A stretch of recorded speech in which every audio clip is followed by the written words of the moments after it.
Welcome you all for another edition of our e-magazine, Corporate Magnus. Today we have our esteemed guest, Mr. Satish Kumar, who is into the field of financial advisory for the past 20 years. So I'm very privileged, very happy to have him as a guest. Vanakkam, sir. வணக்கம்.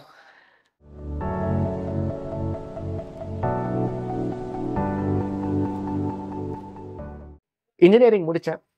Engineering முடிச்சுட்டு ஐ did my MBA. So அப்போ அந்த engineering முடித்தா அந்த எம்பிஏன்றது வந்து ஒரு popular ஆப்ஷனாக இருந்துச்சு. I have only 2 option. So I did my MBA. MBA முடித்த உடனே obviously it is sales.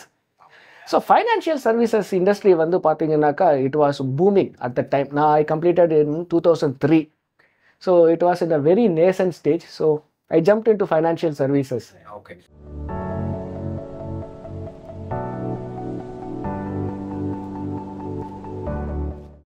Personal finance அப்படின்றத வந்து நமக்கு வீட்டில் சொல்லி கொடுக்கறது இல்லை. சரி, ஸ்கூல்லையாவது சொல்லி கொடுக்குறாங்கன்னா அங்கேயும் இல்லை, காலேஜ்லேயாவது சொல்லி கொடுக்குறாங்கன்னா அந்த அகாடமிஸ்லேயும் இன்வெஸ்டிங்னா என்ன, டேக்ஸை எப்படி நம்ம சேவ் பண்ணுறது, கார்ட்ஸ் டெட்ஸ் வச்சுக்கலாமா, அப்படி நல்ல டெட் என்ன, கெட்ட டெட் என்ன, இதையெல்லாம் நம்ம சொல்லி கொடுக்கறது இல்லை. ஸோ அது it is part and parcel. அவர் ரொம்ப இம்பார்ட்டண்ட்டான ஒரு விஷயம். ஸோ அதை நம்ம எஜுகேட் பண்ணால் மட்டும்தான் அவங்களுக்கு அதை கரெக்டாக கற்றுக்க முடியும்.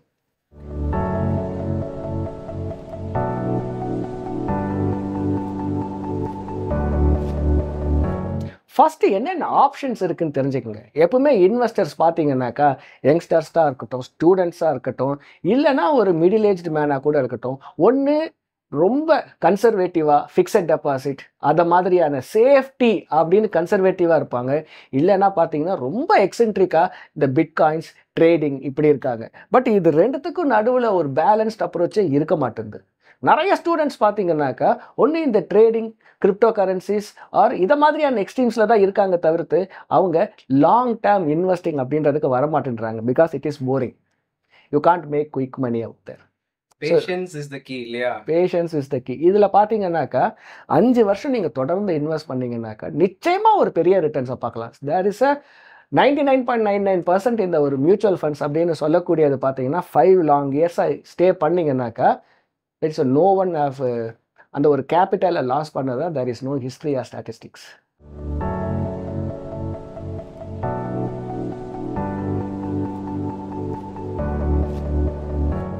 நிறைய இந்தியாவோட ஒரு லாஸ்ட் ஒரு 30 இயர்ஸ் நீங்கள் இந்த ஸ்டாக் மார்க்கெட்டை எடுத்துக்கிட்டால் கூட நீங்கள் சொன்ன மாதிரி முதல்ல 1992 வந்து ஓப்பன் அப் பண்ணாங்க.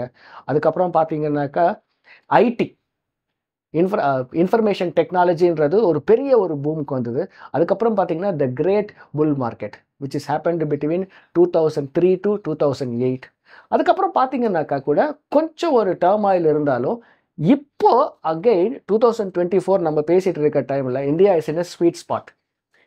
நீங்கள் எந்த அளவுக்கு அந்த ஒரு புல் மார்க்கெட்டை பார்த்துருந்தீங்களோ அதே புல் மார்க்கெட்டு அதே கைண்ட் ஆஃப் ரிட்டர்ன் நெக்ஸ்ட்டு ஒரு 5 இயர்ஸ் வரத்துக்கு ஒரு பெரிய சாத்தியம். சென்செக்ஸோட ஆவரேஜ் ரிட்டர்ன் பார்த்தீங்கன்னாக்கா அரௌண்ட் 12%. சென்செக்ஸ் ஆரம்பித்தது 1979. ஸோ அன்னையிலேருந்து இன்னைய வரைக்கும் சென்செக்ஸ் சிஏஜிஆர்னு சொல்லக்கூடிய அந்த ஒரு actual CAGR is 14.5%. But stock மார்க்கெட்னு சொல்லக்கூடிய ரிட்டர்ன் வந்து 12%. இது கண்டிப்பாக கண்டினியூ ஆகிறதுக்கு ஒரு பெரிய possibility. Okay. That's very appealing.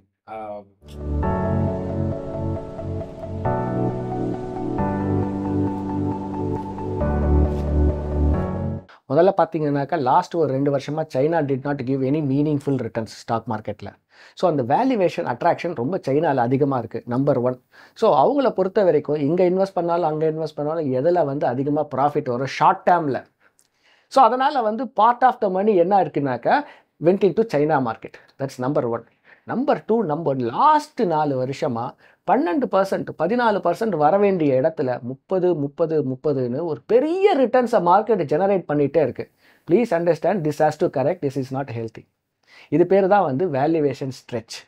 So இந்த வேல்யூவேஷன் ஸ்ட்ரெச் ஆச்சுனாக்கா 2 விஷயம் நடக்கும். ஒன்று ஸ்டாக் மார்க்கெட் டைம் கரெக்ஷனுக்கு போகும், இல்லை ஸ்டாக் மார்க்கெட் ப்ரைஸ் கரெக்ஷனுக்கு வரும். இப்போ நடந்தது ப்ரைஸ் கரெக்ஷன்.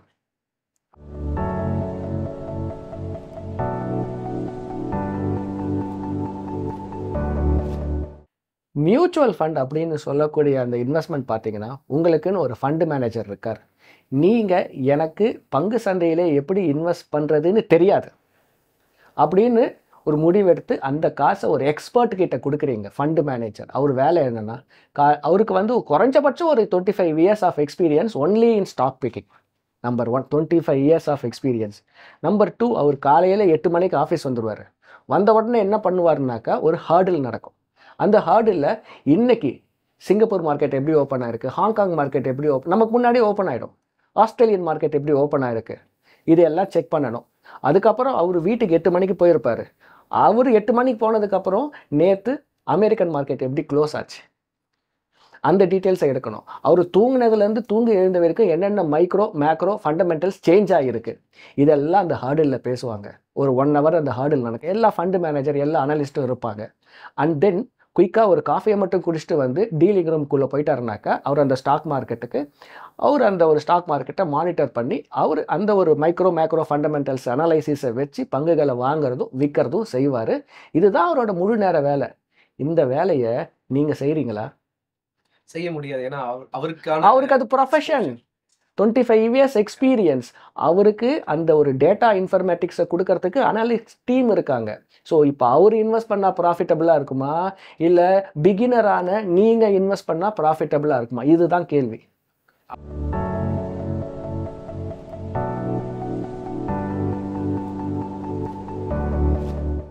தேர்ந்தெடுக்கிறது அவ்வளோ பெரிய ஒரு சேலஞ்ச்.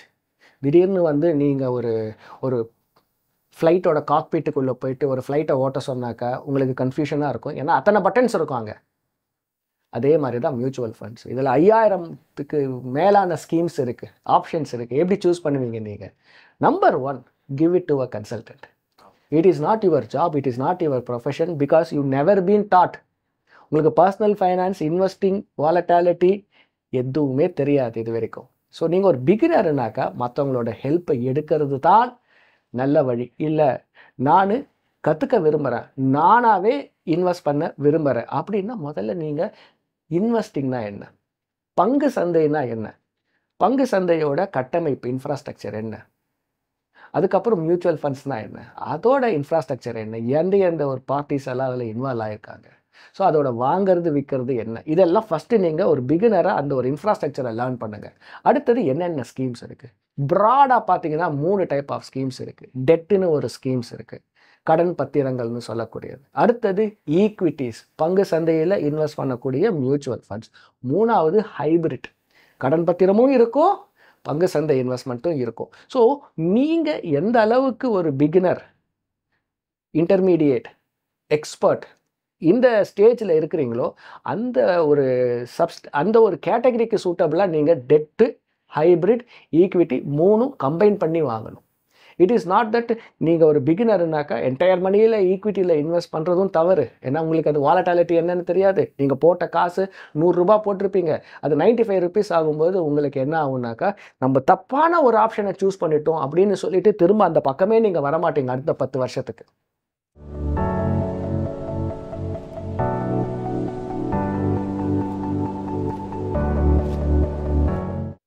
முதல்ல கடன் பத்திரங்கள் சொல்லக்கூடிய டெட், கார்ப்பரேட் பாண்ட்ஸ் இருக்குது, டிபென்ச்சர்ஸ் இருக்குது, கமர்ஷியல் பேப்பர்ஸ் இருக்குது. இதெல்லாம் வந்து fixed income. Gold, fund of funds, commodity fund of funds இருக்குது. கோல்டு, தங்கத்தை நீங்கள் மியூச்சுவல் ஃபண்டு மூலமாக வாங்கலாம். சில்வர் மியூச்சுவல் ஃபண்டு மூலமாக வாங்கலாம். இது 2 commodities, precious metal. Real estate, அதுக்குமே இன்றைக்கி ஃபண்ட்ஸ் இருக்குது, REIT ஃபண்ட்ஸ்னு சொல்லக்கூடியது.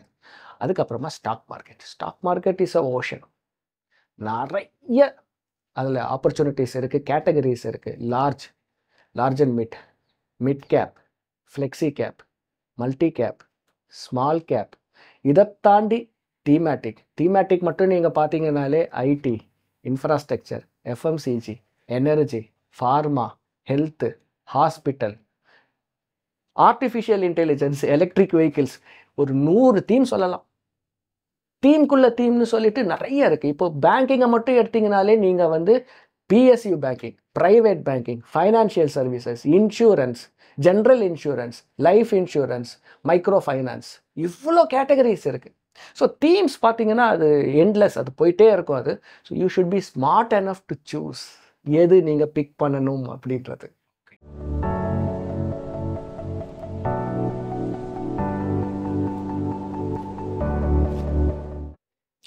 இந்தியாவோட ஸ்டாக் மார்க்கெட் பெனிட்ரேஷன் இன்றைக்குமே 5%. அமெரிக்கா மாதிரி ஒரு டெவலப்டு மார்க்கெட்டை எடுத்திங்கனாக்கா அது 60%. வேர்ல்டு ஆவரேஜை எடுத்திங்கன்னா அது 28%. India is in a very very beginning nascent stage. So இந்த எஸ்ஐபின்றது இது ஒரு ஜஸ்ட் ஒரு இன்ட்ரடக்ஷன். இது இன்னும் லார்ஜ் நம்பர் ஆஃப் பீப்புள் பங்கு சந்தைக்குள்ளே கண்டிப்பாக வர ஆரம்பிப்பாங்க. இன்னமும் இது வந்து ஒரு பெரிய ஒரு ஃபோர்ஸாக தான் வரும்.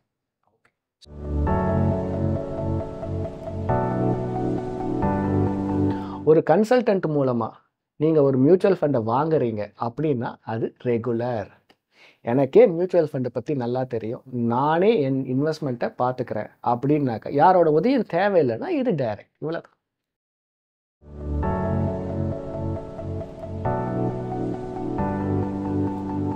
முதல்ல உங்கள் ரிட்டர்ன்ஸ்.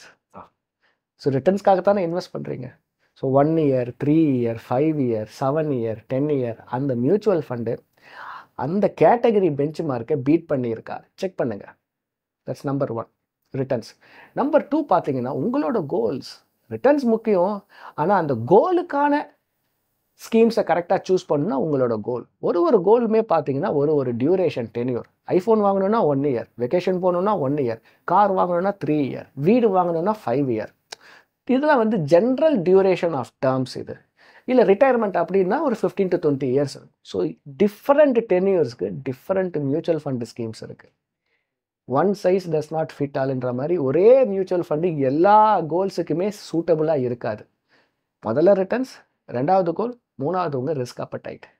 நீங்கள் எந்த அளவுக்கு ரிஸ்க் எடுக்கக்கூடிய ஒரு பர்சனாலிட்டி அப்படின்றத ஃபஸ்ட்டு தரவாக அனலைஸ் பண்ணணும். அப்புறம் தான் மியூச்சுவல் ஃபண்டு செலெக்ஷன்ஸ் வரும்.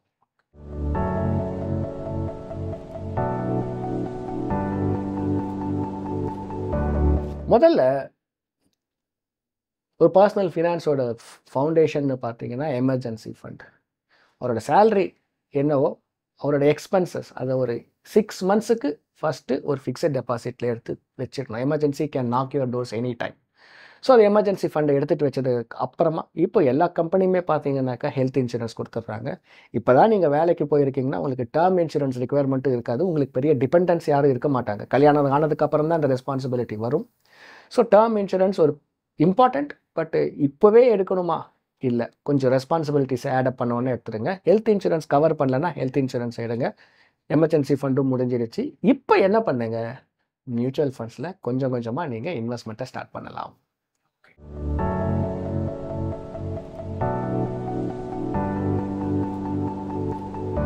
பங்கு சந்தை அப்படின்றது ஒன்றுமே கிடையாது. காமன் சென்ஸ் அப்ளை பண்ணும்போது அது ஒரு பிஸ்னஸ். நீங்கள் அந்த ஒரு பிஸ்னஸை கரெக்டாக தெரியுது அப்படின்னாக்கா எந்த பிஸ்னஸ் நல்லா போகும், எந்த கம்பெனி நல்லா ப்ராஃபிட்டை ஏர்ன் பண்ணும், இதை தெரிஞ்சுக்கிட்டிங்கனாக்கா அந்த கம்பெனியோட பங்குகளை நீங்கள் வாங்க வேண்டியது தான். இதுதான் வந்து ஸ்டாக் மார்க்கெட்டோட பேசிக் ஃபவுண்டேஷன். செபி என்ன சொல்லுது அப்படின்னாக்கா 4% ஆஃப் ட்ரேடர்ஸ் மேக்ஸ் மணி. ஒன்லி 4%. 100 பேர் ட்ரேட் பண்ணுறாங்கன்னா 96% of the people miserably fails. So don't do that.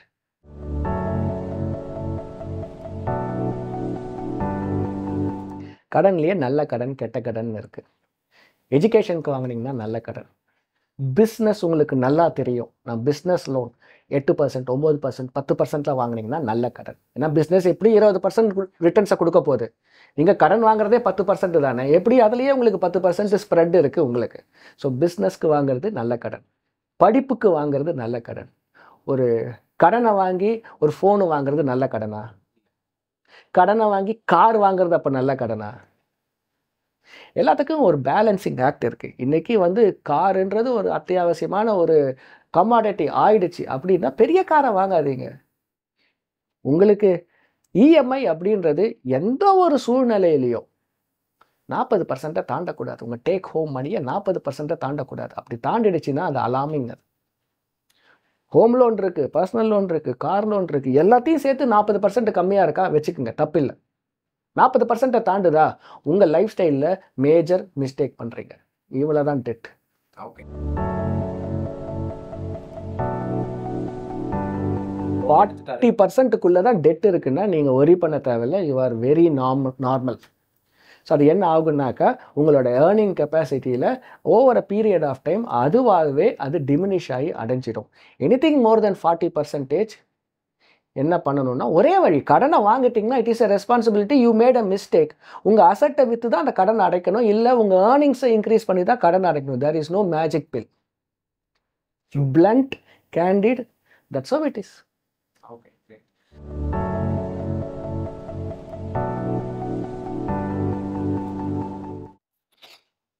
Stock portfolio அப்படின்னா it should be focused, it should be concentrated. 20,000 கோடி வச்சிருக்கிற மிஸ்டர் ராம்தியோ அகர்வால், அவர் போர்ட்ஃபோலியோலாம் 20,000 கோடி, ஹியூஜ் போர்ட்ஃபோலியோ. அவரே 25 ஸ்டாக் தான் வச்சிருக்காரு. 1 கோடி ரூபாய் வச்சிருக்கீங்கன்னா 10 ஸ்டாக்கை எக்ஸீட் பண்ணாதீங்க. 10 ஸ்டாக். ஸ்டாக்ஸ்ன்றது கன்விக்ஷனில் வாங்கக்கூடிய பங்குகள், கன்விக்ஷனில் இன்வெஸ்ட் பண்ணக்கூடிய ஒரு பங்கு. நீங்கள் ஒரு பிஸ்னஸ் மேன்னா 10 பிஸ்னஸாக பண்ணுறீங்க, ஒரு பிஸ்னஸ் பண்ணுவீங்க.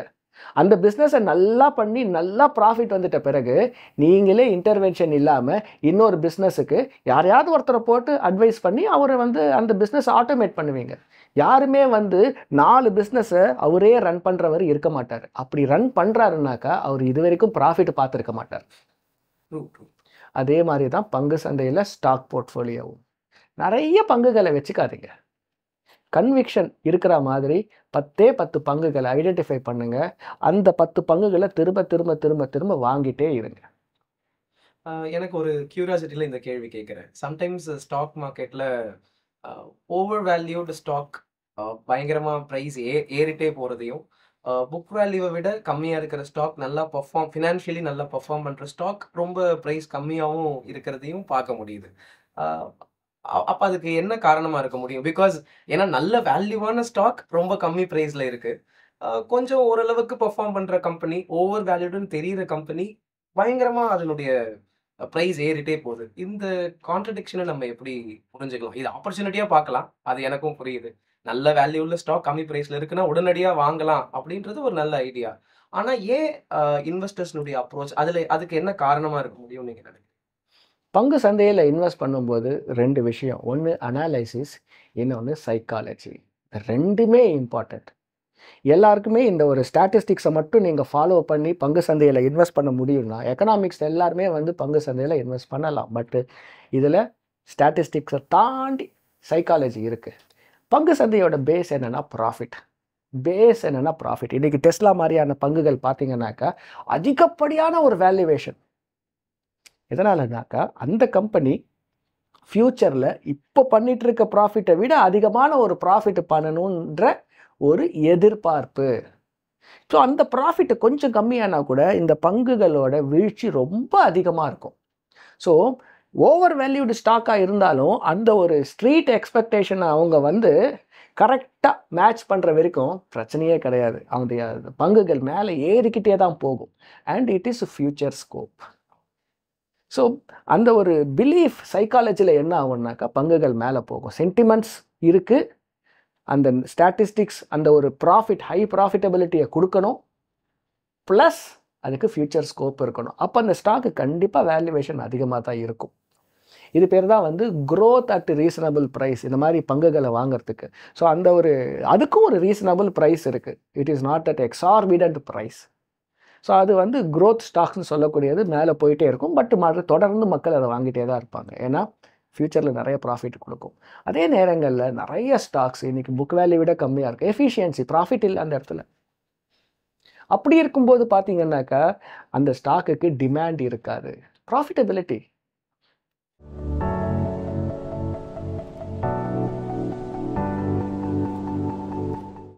ரெண்டு டைப் ஆஃப் செல்லிங் நடக்குது. ஒன்று, ஒரு சென்டிமெண்ட்டுக்காக செல் பண்ணுறாங்கனாக்கா அந்த செல் is a very short fall. அது திரும்ப ரிக்கவர் ஆகிறதுக்கு ஒரு பெரிய ஒரு வாய்ப்பு. 2022 ஃபஸ்ட்டு டைம் ரஷ்யா உக்ரைன் மேலே ஒரு வார் கிரியேட் பண்ணும்போது 10% மார்க்கெட் ஒரே நாளில் கீழே விழுந்தது. But that is a sentiment. அதே மாதிரி நிறைய சென்டிமெண்டல் இன்சிடென்ட்ஸ் நடந்துக்கிட்டே வருது. அது ஃபண்டமெண்டல் அஃபெக்ட் பண்ணுறதுக்கு ஒரு பெரிய ஒரு கம்மியான ஒரு சான்சஸ் தான் அது. அதனால் என்ன ஆகும்? ஆயில் ப்ரைஸ் இன்க்ரீஸ் ஆகும். அதுக்கப்புறம் என்ன ஆகும்? இது வார் பிகேம் எ நியூ நார்மல் அப்படின்னு அண்டர்ஸ்டாண்ட் பண்ணிவிட்டு இந்த ஆயில் ப்ரொடியூசிங் எக்கனாமிஸ், ஓபெக்னு சொல்லக்கூடிய எக்ஸ்போர்ட்டிங் கண்ட்ரிஸ் எல்லாம் அதை திரும்ப பழைய லெவலுக்கு கொண்டு வந்துட்டாங்க. ஸோ சென்டிமெண்டலாக இருந்துச்சுனாக்கா பயப்பட தேவையில்லை. ஃபண்டமெண்டலாக இருக்குது அப்படின்னாக்க கண்டிப்பாக அந்த இடத்த விட்டு எக்ஸிட் ஆகிடும். ஓகே.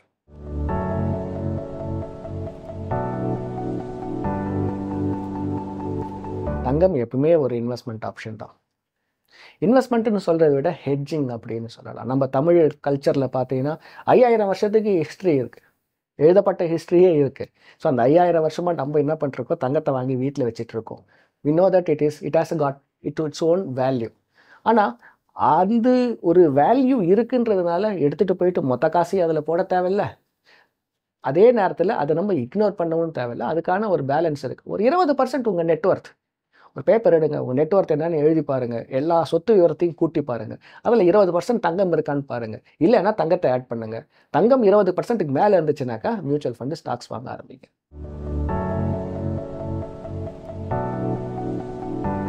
10%, ஒரு 20% fixed deposit, cash and gold எல்லாம் சேர்த்து, 40% mutual fund, 40% real estate.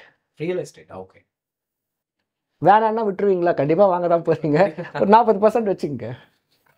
Vlogs நான் நிறைய பார்த்துருக்கேன். சதீஷ் ஸ்பீக்ஸ் அப்படின்னு இருக்குது. இது நீங்கள் வேறு என்னென்ன இனிஷியேட்டிவ்ஸ் எடுத்திருக்கீங்க? உங்களை ஃபாலோ பண்ணணும்னு நினைக்கிறவங்க எப்படி ஃபாலோ பண்ணலாம்? என்னோட யூடியூப் சேனலில் பார்த்தீங்கன்னாக்கா இது வரைக்கும் ஒரு 700 வீடியோஸ் நான் போட்டிருக்கேன். நான் learning should be continuous. The moment you stop learning என்ன ஆகுனாக்கா either you grow or you die. That அந்த ஒரு fall is imminent. So learn பண்ணிக்கிட்டே இருங்க. முக்கியமாக ஒரு நாளைக்கு எத்தனை மணி நேரம் நீங்கள் வந்து ப்ரொடக்டிவ் கன்ஸ்ட்ரக்டிவ் லேர்னிங் பண்ணுறீங்கன்றதை யோசிச்சு பாருங்கள், கால்குலேட் பண்ணுங்கள். If it is less then 1 hour அப்படின்னாக்கா you are not going on a constructive path. So இந்த லேர்னிங்காக ஒரு பர்சனல் ஃபினான்ஸ், வெல்த் மேனேஜ்மெண்ட் அப்படின்னாக்கா என்னோட யூடியூப் சேனல் இருக்குது பாருங்கள். ரீசெண்டாக வந்து மை ஃபர்ஸ்ட் 1 crore கிளப் அப்படின்னு ஒரு கம்யூனிட்டியை ஸ்டார்ட் பண்ணியிருக்கேன். எது ரொம்ப கஷ்டம் அப்படின்னாக்கா மொதல் 1 கோடி தாங்க ரொம்ப கஷ்டம். Great sir, great. Thank you for your time. Because எனக்கு தெரியும் நீங்கள் ரொம்ப பிஸி. ஜஸ்ட் ஒரு கால் தான் கொடுத்தேன், எங்களை உடனே நீங்கள் வெல்கம் பண்ணீங்க. ஃபர்ஸ்ட் அதுக்கு ஒரு தேங்க்ஸ். அண்ட் இவ்வளோ நேரம் உங்களுடைய தாட்ஸை ஷேர் பண்ணதுக்கு ரொம்ப தேங்க்யூ. ரொம்ப நன்றி. தேங்க்யூ.